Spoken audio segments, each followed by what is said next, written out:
probably clicked on this video because you already started modding your car, or you're planning to mod the car that you already have and you're trying to avoid some cardinal mistakes. Now, interestingly enough, the part that we're going to talk about today, I actually don't have on my car anymore. I took it out about maybe a year or two ago because it was a little bit of a regret, to say the least. So let's get into what I'm talking about. We're going to be referencing the 350z in this video, if you couldn't tell enough from the intro and thumbnail already.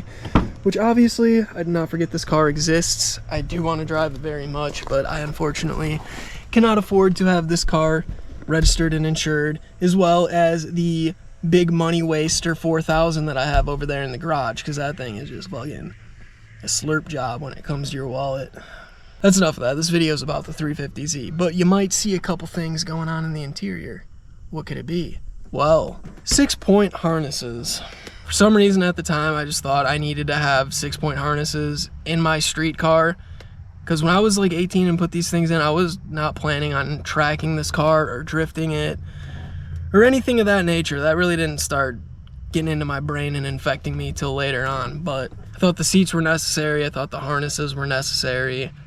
With that, I had to get the quick release because, yeah, I can get in and out of this car pretty easily, but I'm not that tall, and this is like an 11-inch rim, so it's a very small steering wheel. But if you had a normal size rim, you would pretty much need the quick release to get in and out. But yeah, the harnesses. Why do I regret the harnesses so much?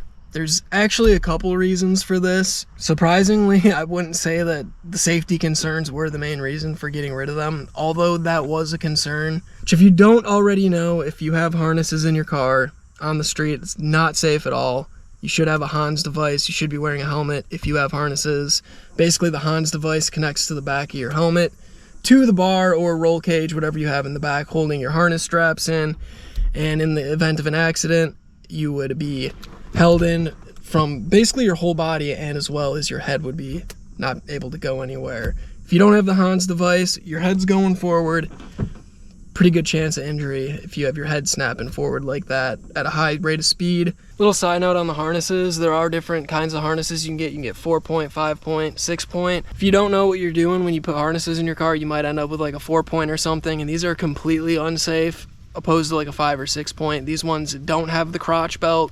These just come straight across your lap, and basically that crotch belt is called the anti-submarining device, and it stops you from internally bleeding to death if you get into a car accident, because without the anti-submarining device, you're gonna get a bunch of pressure up on your gut here, and it's not gonna be good. Safety was one of the issues, but not the biggest concern for me. I mean, this car's Nissan 350z. I think we all know that these probably aren't the safest cars on the road. Don't really come with a lot of airbags as it is from the factory. So yeah, I don't know. Next thing, this was the one that kind of annoyed me the most, was how long it takes to buckle up every time you get into your car. Like, I just want to go and put some gas in my car. I got to go up the road like 2.5 minutes, not even. Buckle up, fucking shoulder strap, get these pulled over you, and then you got to buckle them all in, and then drive to the gas station. I get there, gotta unbuckle, and I gotta do it all again 5 minutes later.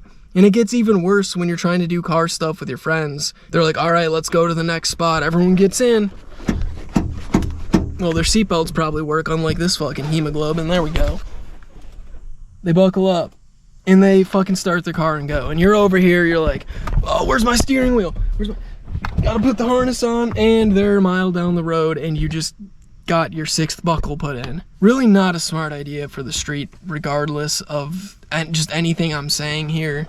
If I were to do it again, I wouldn't do it again. As a matter of fact, I would have the stock seats and steering wheel still in this car. It makes no sense. I can really only just look back and laugh at myself for going full race mode on the 350z, but I guess it's a good thing because I can pass my wisdom down to you guys and hopefully stop somebody else from putting harnesses in their street car.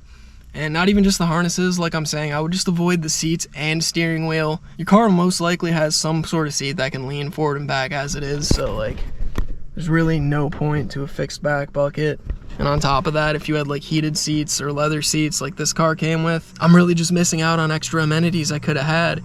Yeah, I'm saving some weight, but like, for what? This car sits here, just literally sits here and collects dust. essentially. I guess we're already talking about the seats. We'll throw these in here. Like, the seats are cool. They're fun. Like, don't get me wrong. I freaking love getting into this car.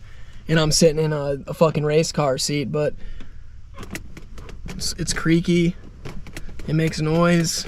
It is an NRG seat, so it is pretty cheap. It's not a fucking, you know, what do I look like, Ben Baller over here with the Sparko money?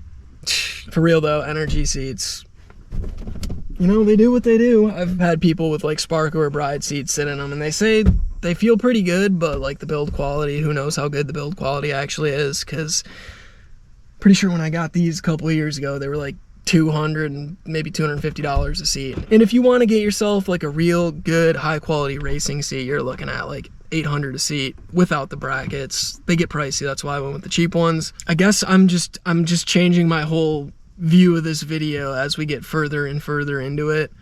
And I'm just gonna go ahead and say, if you don't plan on tracking your car, leave the stock seat belts, leave the stock seats.